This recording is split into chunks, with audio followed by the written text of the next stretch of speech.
चलिए खबरों की शुरुआत करेंगे, जहां प्रदेश के खनन मंत्री कृष्णलाल पंवार को आखिर अपने ही इलाके में थर्मल पावर स्टेशन की राख को जांचने के लिए छापा मारने की जरूरत क्यों पड़ गई, वो भी आधी रात को।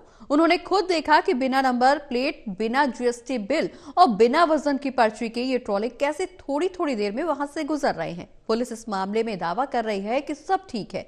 रिपोर्ट से समझिए कि क्या माजरा है।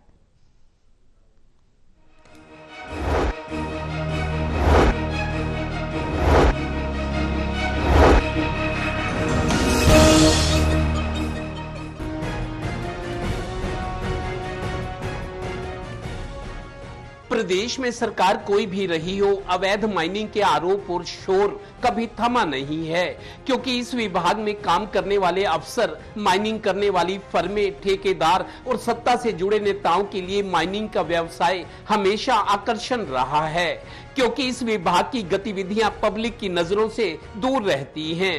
माइनिंग को वारे न्यारे करने वाला व्यवसाय भी माना जाता है। खैर, पिछले हफ्ते कांग्रेस महासचिव और सांसद रणदीप सुरजेवाला के नूह की अरावली पहाड़ियों में ब्लास्ट से पूरा पहाड़ी उड़ाने और चट कर जाने के गंभीर आरोप लगाने, जिसमें 2200 करोड़ की अवैध माइनिंग का आरोप लगाया गया है। अब प्रदेश की नई सरकार में खनन मंत्री का जिम्मा संभाल रहे अपने ही विधानसभा क्षेत्र इसराना में पानीपत थर्मल पावर स्टेशन की राखी ट्रालों को भर भर कर ले जाते हुए अपनी आंखों से देखा। मंत्री जी आधी रात को पुलिस लेकर वहां गए थे। मंत्री ने अपनी आंखों से देखा कि ट्राले के ट्राले राख भरकर ले जा रहे थे। कई ट्रकों पर ना नंबर प्लेट, ना ड्राइवर के पास जीएसटी का बिल और ना ही वजन की पर्ची थी। इतनी अंधेर गर्दी। लीजिए, टोटल टीवी ने मतलोडा पुलिस चौकी के प्रभारी से सच्चाई जानने की कोशिश की। शिकायत तो नहीं मिली, हम रूटीन में चेकिंग कर रहे थे, कोई अवैध तो नहीं हो रहा काम। तो हमने वेरीफाई करने के लिए रुकवाई थी गाड़ियाँ, जिनमें से 6 गाड़ियाँ खाली थी और 7 गाड़ियाँ लोड में थी।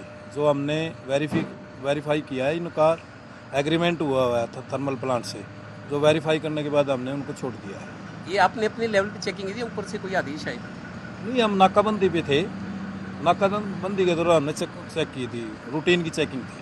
मैंने सुना 37 गाड़ियां कुछ पकड़ी हैं, उनमें कुछ टेंडर वाली लीगल भी थी, कुछ इलीगल तौर पे। 37 गाड़ियां नहीं थी, ये टोटल गाड़ियां यही थी।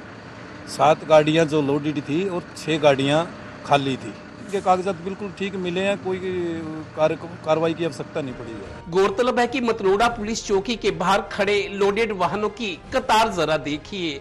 अगर चौकी प्रभारी की बात को सच माने तो सवाल भी कई हैं। पुलिस की ये रूटीन चेकिंग थी तो मंत्री जी कहां से आ गए? चौकी प्रभारी 60 ट्राले खाली और 6 भरे होने की दलील दे रहे हैं, जबकि चौकी के बाहर ही 13 भरे हुए ट्राले खड़े मिले।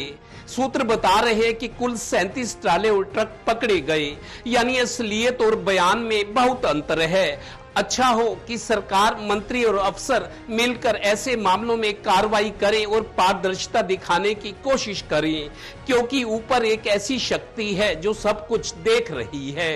Haryana bureau, total news.